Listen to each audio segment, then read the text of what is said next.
નમસ્કાર દર્શક મિત્રો, હું છું શ્યામલ મહેતા. આપ જોઈ રહ્યા છો બાજ નજર. મિત્રો, સદીઓ પહેલાં ગુજરાતમાં એક આર્ષદ્રષ્ટા થઈ ગયા. તેમનું નામ દેવાયત પંડિત. તેમણે કરેલી ભવિષ્યવાણીઓ 100% સાચી પડી છે. તેમણે એવું પણ કહ્યું હતું કે કળિયુગમાં પાખંડીઓ પૂજાશે અને વર્તમાન સમયમાં આપણે જોઈએ છીએ કે આવા પાખંડીઓ બિલાડીના ટોપની જેમ ફૂટી નીકળ્યા છે અને લોકો તેમને પૂજી રહ્યા છે. આવા સ્વયં ઘોષિત પરમાત્માઓ, જેમના વિશે ગુજરાતીમાં એક ગઝલ છે, તેની એક લીટી બંધ બેસતી થઈ આવે છે કે માનવ ના થઈ શક્યો તો એ ઈશ્વર બની ગયો. જેનામાં માનવીય સદગુણો પણ નથી તેવા લોકો ઈશ્વર બનીને અધર્મ આચરી રહ્યા છે. તેઓએ ધર્મનો આંચળો ઓઢી રાખ્યો હોય છે અને આ ધર્મને માધ્યમ બનાવીને તેઓ લોકોને છેતરે છે. તેમનું શારીરિક, આર્થિક અને માનસિક શોષણ કરે છે. આમ કરીને તેઓ અધર્મ તો આચરે છે, પરંતુ ધર્મને પારાવાર નુકસાન પણ પહોંચાડે છે. ભારત તો ઋષિમુનિઓ, સંતોનો દેશ રહેલો છે. આવા કેટલાક પાખંડીઓને કારણે સાચા સાધુ સંતોને પણ છાંટા ઉડે છે, તેમની ગરિમા લજવાય છે. આજે આપણે બે વાત કરવી છે. આમ તો આવા અસંખ્ય પાખંડીઓ વિવિધ સંપ્રદાયોના નામે વિવિધ આશ્રમો ખોલીને બેસી ગયા છે અને લોકો તેમને પૂજે છે. તેઓ લોકોના દુઃખ દર્દ દૂર કરવાનો દાવો કરે છે. એ વાત અલગ છે કે તેઓ પોતે પોતાના દુઃખ દર્દ દૂર કરી શકતા નથી. તેઓ ક્યાંય સક્સેસ ન જવાથી આ એક ધર્મને ધંધો બનાવીને બેઠા છે, તે પણ એક હકીકત છે. એટલે આવા અસંખ્ય લોકો છે. નિર્મલ બાબા નામનો એક વ્યક્તિ સમોસા, પાકીટ, બેલ્ટ આમાંથી કૃપા વેચતો અને લોકો લેવા પણ જતા. એટલે આપણે ત્યાં કહેવત છે કે લોભિયા હોય ત્યાં ધુતારા ભૂખે ન મરે. તેમ પોતાની પીડાઓથી વ્યથિત લોકો આવા લોકોના આશરે જતા રહે છે અને તેમની આ મજબૂરીનો ફાયદો આ ઠગ ધુતારા લોકો પુષ્કળ પ્રમાણમાં લે છે. આજે આપણે બે વાત કરવી છે.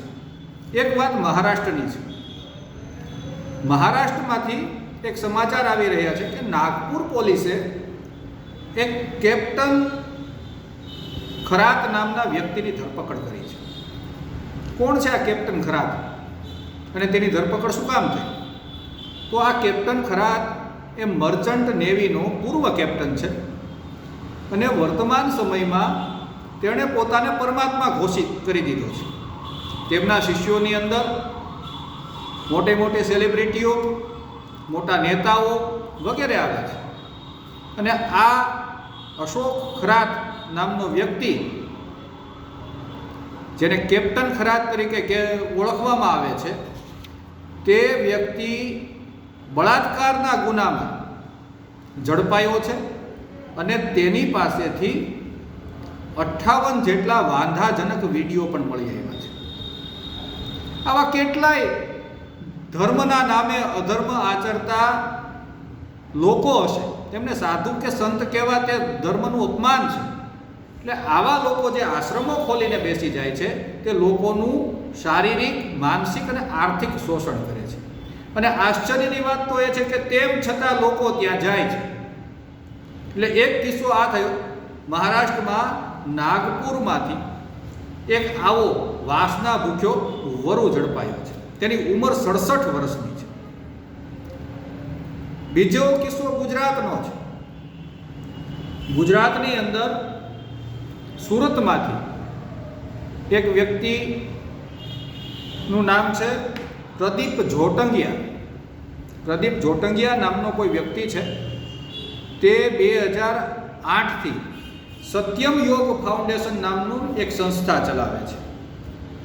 અગાઉ તે રાજકોટમાં સત્યમ હેર ડ્રેસર નામની એક દુકાન ચલાવતો હતો. ત્યારબાદ તે સુરત શિફ્ટ થયો અને ત્યાં સત્યમ યોગ ફાઉન્ડેશન નામનું તેણે એક યોગનું સંસ્થા ઊભી કરી દીધી. આ વ્યક્તિને અમદાવાદ ક્રાઇમ બ્રાન્ચે, અમદાવાદ શહેર ક્રાઇમ બ્રાન્ચે અમરાઈવાડીમાંથી તારીખ 19 માર્ચના રોજ ફોર્ચ્યુનર ગાડીમાં 2 કરોડ અને 10 લાખની નકલી નોટો સાથે ઝડપી લીધો છે. આને લોકો પરમાત્મા માનીને પૂજે છે. આવા લોકો જે ગળામાં મોટો બધો સોનાનો હાર પહેરે છે, લોકોના દુઃખ દર્દ દૂર કરે છે, કોઈ પણ પ્રકારની મેડિકલ ડિગ્રી વગર આ વ્યક્તિ લોકોની સારવાર કરે છે, લોકોને યોગ શીખવાડે છે. એટલે કહેવાનો મતલબ એ છે કે આ પ્રદીપ જોટંગિયા હોય કે કેપ્ટન ખરાત હોય, આવા લોકોને આપણે જ આટલે સુધી પહોંચાડીએ છીએ. તેઓ માનવ થવાને લાયક હોતા નથી, તેમની માનસિકતા બહાર આવી જાય છે. કેપ્ટન ખરાત કેટલો ખરાબ છે કે તે વાસના 67 વર્ષની ઉંમરે તે મહિલાઓનું શારીરિક શોષણ કરતો હતો અને મહારાષ્ટ્ર મહિલા આયોગના અધ્યક્ષ તેમના શિષ્ય હોવાનું કહેવાય છે. એવી જ રીતે આ પ્રદીપ જોટંગિયા આશ્રમના નામે નકલી નોટો, આ તો દેશદ્રોહી પ્રવૃત્તિ કહેવાય, દેશદ્રોહી પ્રવૃત્તિ કરી રહ્યો છે અને અસંખ્ય લોકો તેમને માની રહ્યા છે. આવા અસંખ્ય લોકો દેશભરમાં આવા પાખંડીઓને પૂજી રહ્યા છે, તેમને તેમના ચરણોમાં પડી રહ્યા છે. કૃષ્ણ ભગવાને શ્રીમદ ભગવદ્ ગીતામાં કહ્યું છે કે કર્મણ્યેવાધિકાર હસ્તે, કર્મ કરો, ફળ તો ભગવાન તમને આપશે. પરંતુ આજના યુગમાં ભૌતિકવાદની ભાગદોડમાં ફસાયેલા લોકોને બધું ઇન્સ્ટન્ટ જોઈએ છે. પોતાને કોઈ તકલીફ સહન નથી કરવી, ધંધો બરાબર નથી ચાલતો, આરોગ્ય સારું નથી રહેતું, ઘરમાં કજિયો કંકાસ છે, આવી એક રૂટીન બાબતો આ તો દરેકને ત્યાં હોય છે. આવા આશ્રમોમાં પહોંચી જાય છે અને તેના કારણે આવા બાબાઓ ફાવી જાય છે.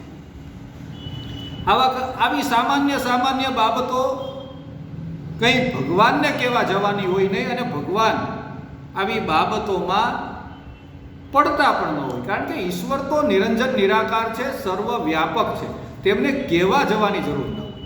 જો સારા કર્મો હશે તો ઈશ્વર સારું ફળ આપશે, જો ખરાબ કર્મો હશે તો ઈશ્વર તે પ્રકારનું ફળ આપશે.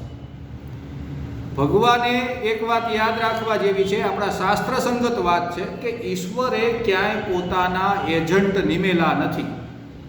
કોઈ પણ વ્યક્તિ એવો દાવો કરતો હોય કે હું ભગવાનને કહીને તમારું કામ કરાવી દઉં, તો ઈશ્વરીય વ્યવસ્થામાં આવું આવતું નથી. હા, ભ્રષ્ટતંત્રની અંદર કોઈ અધિકારી પાસેથી કે કોઈ નેતા પાસેથી તમે આ કામ કરાવી શકો, પરંતુ ઈશ્વરીય વ્યવસ્થાની અંદર આવી કોઈ વ્યવસ્થા નથી કે કોઈ એજન્ટ હોય. એ એજન્ટ તમને તમારા ગમે તેવા કુકર્મો થતાં સારા ફળ આપે તેવું બની શકે નહીં. જેવા કર્મો હશે તેવું ફળ મળશે. અને મૂળ વાત તો એ છે કે સંસારમાં રહીએ છીએ એટલે તડકી છાયડી તો આવવાની જ છે. એ આપણે તેમાંથી કેમ નીકળવું એ તો જીવનનો એક ભાગ છે. તેમાં આવા સાધુ સંતોને, આવા જે લેભાગુ તત્વોને, સાધુ સંતો તો ના કહેવાય, કારણ કે આવા અધર્મી લોકોને કારણે સાચા સાધુ સંતો, મહંતો ખૂબ બદનામ થઈ રહ્યા છે. આ સનાતન ધર્મનું ખૂબ મોટું નુકસાન છે. આના માટે સંત સમાજે પણ આગળ આવવું પડશે. સરકાર કશું નહીં કરે, કારણ કે સરકારને, રાજકીય પક્ષોને આવા જે લેભાગુ તત્વો હોય તેમનું વિશાળ શિષ્ય વૃંદમાં પોતાની વોટ બેંક નજરમાં આવે છે. જેમના લાખો કરોડો શિષ્યો હોય, કે ગમે તેવો ઠગ ભગત હોય, તેમના પગમાં રાજકીય નેતાઓ આલોટતા જોવા મળે છે. કારણ કે તેમને ખ્યાલ હોવા છતાં તેમને તેમના શિષ્યોના મત લેવા હોય છે. એટલા માટે તે આવા ઠગ લોકો તેમના આશ્રમો, તેમના સંપ્રદાયોને પ્રોત્સાહન આપતા જોવા મળે છે, તેમના પગમાં પડતા જોવા મળે છે. માટે જનતાએ જ જાગૃત રહેવું પડે કે શાસ્ત્ર સંગત જે વાત નથી, ઈશ્વર તો નિરંજન નિરાકાર છે, તો આવા પામર મનુષ્યો જેમને પોતાનો વ્યવસાય ચલાવવાની ક્ષમતા ન હોય, જેઓ દરેક મોરચે નિષ્ફળ રહ્યા હોય, તેઓ અંતે ધર્મને ધંધો બનાવે છે અને આ રીતે અધર્મ આચરે છે. આ લોકો મૂળભૂત રીતે ઠગ અને ધૂતારા છે. સાધુના વેશમાં આવા લોકો શેતાન છે. તેમનાથી આપણે સૌએ બચીને રહેવું જોઈએ.